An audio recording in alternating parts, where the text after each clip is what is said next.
اللہ تعالیٰ فرماتا ہے کہ وَاصْبِرْ نَفْسَكَ، اپنے جان کو، اپنے آپ کو، جان کا مطلب یعنی خود کو مانوس رکھو۔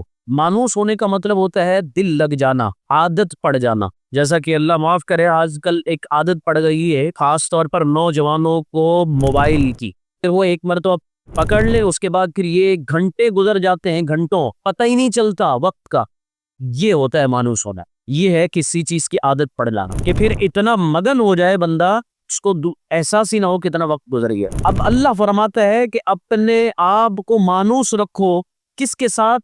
فرمایا مع الذین یدعون ربہم بالغداۃ والعشی، ان لوگوں کے ساتھ کہ جو صبح شام اپنے رب کو پکارتے ہیں۔ اپنا دل لگانا ہے تو ان لوگوں کے ساتھ دل لگاؤ کہ جو صبح شام اپنے رب کو پکارتے ہیں، اس کو یاد کرتے ہیں۔ اس کا نتیجہ پھر کیا نکلے گا؟ تو ظاہر سی بات ہے، اچھوں کی صحبت اچھی اور بروں کی صحبت بری ہوتی ہے کہ جب اللہ کو یاد کرنے والوں کے ساتھ بندہ وقت گزارے گا یا دل لگائے گا، مانوس کر لے گا، نتیجہ پھر یہ نکلے گا کہ اس کا دل بھی رب کے ساتھ لگ جائے گا، یہ بھی صبح شام پھر اللہ کو یاد کرے گا۔ جب صفت کے ساتھ تعلق ہو تو اس میں عمومیت ہوتی ہے۔ مثال کے طور پر احمد رضا کے ساتھ رہا کرو، اس کا مطلب یہ ہوگا کہ اس خاص شخص جس کا نام احمد رضا ہے، اس کے ساتھ، اس کی صحبت میں رہنا ہے۔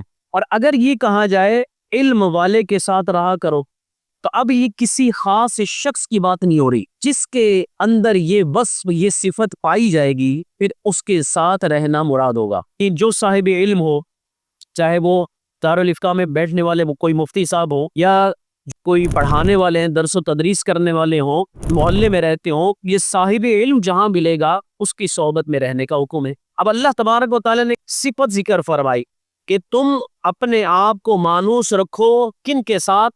یدعون ربہم بالغداۃ والعشی، ان لوگوں کے ساتھ کہ جو صبح شام اپنے رب کو پکارتے ہیں۔ یریدون وجہہ، یہ اللہ کی عبادت ایسے کرتے ہیں کہ اس کی رضا چاہتے ہیں۔ اب وہ اللہ کی رضا چاہنے والے، اللہ کو صبح شام یاد کرنے والے تمہیں کہیں بھی ملے، تمہیں بغداد میں ملے تو ان کے ساتھ بیٹھ جاؤ، تمہیں لاہور میں ملے ان کے ساتھ بیٹھ جاؤ، تمہیں اجمیر میں ملے ان کے ساتھ بیٹھ جاؤ، ملتان میں ملے ان کے ساتھ بیٹھ جاؤ، اور بریلی میں ملے تو ان کے ساتھ بیٹھ جاؤ، جہاں بھی ملے ان کے ساتھ بیٹھ جاؤ۔